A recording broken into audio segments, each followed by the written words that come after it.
সানা। কেমন আছো তোমরা সবাই? আশা করছি ভীষণ ভালো আছো। আমিও খুব ভালো আছি। আর থাম্বনেল আর টাইটেল দেখে বুঝতেই পারছো আজকের ব্লগটা ভীষণই স্পেশাল। হ্যাঁ, এটা আমার বার্থডে ব্লগ।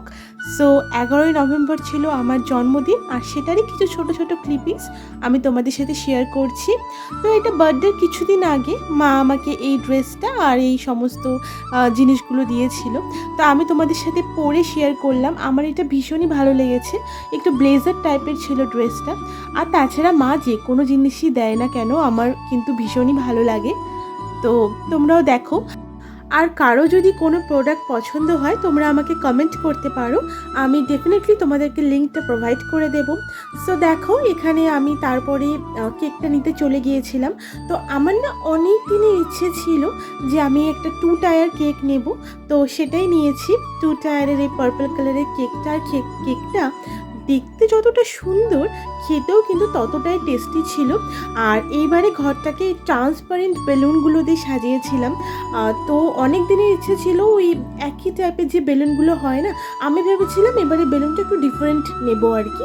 তো এই জন্য এই ট্রান্সপারেন্ট বেলুনগুলো নিয়েছি। আর এটা এত সুন্দর ছিল, ভিতরে না ছোটো ছোটো অনেকগুলো স্পার্কল দেওয়া ছিল, তো ভীষণই সুন্দর লাগছিল। আর এইভাবে এই যে ডেকোরেশনটা করা হয়েছে, তো চলো তোমাদেরকে একবার দেখিয়ে দিই কোথায় কীরকম সাজানো হয়েছে। আর যেহেতু আমি পার্পল কালারের ড্রেসটা পরবো, সেই জন্য কেকটা কিন্তু ওটার সাথে ম্যাচিং করে কিনেছিলাম পার্পল কালারে।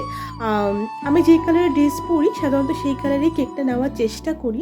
তো কেকটা খুবই সুস্বাদু ছিল, আমি বারবারই বলছি। তো যাই হোক, কিছু কথা আমি বলিনি। সবার প্রথমে থ্যাংক ইউ জানাই তাদেরকে যারা আমাকে বার্থডেতে ভরে ভরে উইশ করেছে। থ্যাংক ইউ সো মাচ সবাইকে।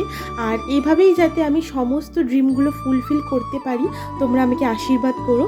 তো যাই হোক, সেদিনকে আমি স্নান টান করে এবার একটুখানি রেডি হব, মানে কেকটা কাটবো, তাই জন্য কিছু জুয়েলারি পরবো, সোনার জুয়েলারিগুলো।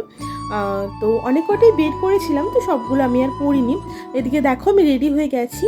হ্যাঁ, এই ড্রেসটা আমি আগেও পরেছি, বাট আরেকবার পরলাম। খুব সুন্দর লাগে আমার ড্রেসটার না ফ্লেয়ারটা খুব ভালো। অনেকদিন আগেই কিনেছিলাম। এটারও যদি লিঙ্ক লাগে তোমরা আমাকে জানাবে, আমি কমেন্টে দিয়ে দেবো। তো এদিকে দেখো, কেকটা নিয়ে আমি বেশ কিছু ছবি এবং ভিডিও তুলে নিয়েছি। তো চলো দেখতে থাকো তোমরাও। Happy birthday to you. Happy birthday to you. Happy birthday, happy birthday, happy birthday. প্রতিটা জন্মদিনেই আমি সবসময় ভাবি যে না, জীবনে আমাকে অনেকটা দূর যেতে হবে, অনেক কিছু করতে হবে। তো আস্তে আস্তে আমি সমস্ত ড্রিমগুলোই ফুলফিল করব, এটাই আমার আশা। তো এখানে আমি কেকটা কেটে নিচ্ছি, তারপরে আমি লাঞ্চ করতে বসবো। আর এদিকে দেখো, সমস্ত কিছু আমার যেগুলো যেগুলো ভালো লাগে ওগুলো মা করে দিয়েছে। এখানে ফ্রাইড রাইস আছে, চিকেন কষা, পনির চিলি, আর মিষ্টিগুলো আছে। মিষ্টিগুলো আমার খুব পছন্দ হয়েছিল, বাবা সবগুলো সিলেক্ট করে এনেছে। আর এখানে আছে চকলেট।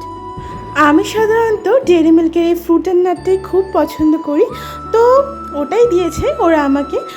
যাই হোক, এখানে আছে হচ্ছে আইসক্রিম।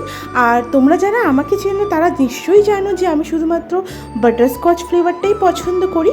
তাই এখানে কর্নেটো এবং বাকি যেগুলো ছিল সবই বাটারস্কচ ফ্লেভারের ছিল। তো চলো এবার তোমাদেরকে গিফটগুলো দেখাই, মানে যেসব গিফটগুলো আমি নিজের জন্য পারচেস করেছি সেগুলো। তো প্রথমেই রয়েছে একটা পেন। তো এই পেনটা হচ্ছে রুপোর। তো আমি যেহেতু টিচিং প্রফেশনের সাথে যুক্ত, তাই আমি ভাবলাম যে এরকম একটা পেন নিই যেটা কিনা আমি সবসময় ইউজ করতে পারি। নেক্সটে আমি নিয়েছিলাম এই দুটো গোল্ড ইয়াররিংস সবসময় পরার জন্য। সবসময় তো আর হেভি ইয়াররিংস পরা যায় না, আর আমি ইয়াররিংস পরিও না, জাস্ট নিয়ে রাখলাম। তো এই ডিজাইনটাও ভীষণ কিউট লেগেছে আমার। এরপরেই যে গিফটটা আমি তোমাদের দেখাচ্ছি সেটা হচ্ছে এই ওয়াচটা। এটা আমার খুবই পছন্দ হয়েছে। আমি এটা সোনাটা কোম্পানির নিয়েছি। আমি ভেবেছিলাম টাইটানের নেব, বাট ডিজাইনটা আমার খুব একটা ভালো লাগেনি, তাই সোনাটারটাই নিয়েছি। আর এই ডিজাইনটা কিন্তু আমার খুব সুন্দর লেগেছে, বেশ কপার কালারের, আর সুন্দর ছোট্ট ছোট্ট স্টোন দিয়ে ডিজাইন করা। আর এদিকে দেখো, আমার ইন্ডেক্স ফিঙ্গারে যে রিংটা রয়েছে তো সেটাও আমি নিয়েছিলাম। আর আমার রিং ফিঙ্গারে দেখো যে রিংটা ছিল ওটা আমার আগের বারে, তো এবারে আমি ইন্ডেক্স ফিঙ্গারে যে রিংটা পরেছি সেটা নিয়েছি। আমি দুটো সিমিলার রেখেছি যাতে করে পরলে ভালো লাগে। আর যেহেতু আমি অনেকদিন আগেই পারচেস করেছিলাম তাই তোমরা আমার হাতে মেহেন্দিটাও দেখতে পারছো, এটা আমি দিওয়ালিতে পরেছিলাম। তো কেমন লাগছে তোমরা আমাকে বলো। আর এই দিন মানে বার্থডে দিন আমি কিছু পিকচার ক্লিক করেছিলাম, সেগুলো আমি তোমাদের সাথে শেয়ার করে নিচ্ছি। তো যাই হোক, আজকের ব্লগটা কেমন লাগলো আমাকে কমেন্ট করে জানিও। ভালো লাগলে অবশ্যই চ্যানেলটিকে সাবস্ক্রাইব করো। তো আজকে এখানেই শেষ করছি, ফিরে আসছি নতুন ইন্টারেস্টিং ব্লগের সাথে। আজকে এখানেই শেষ করছি, বাই।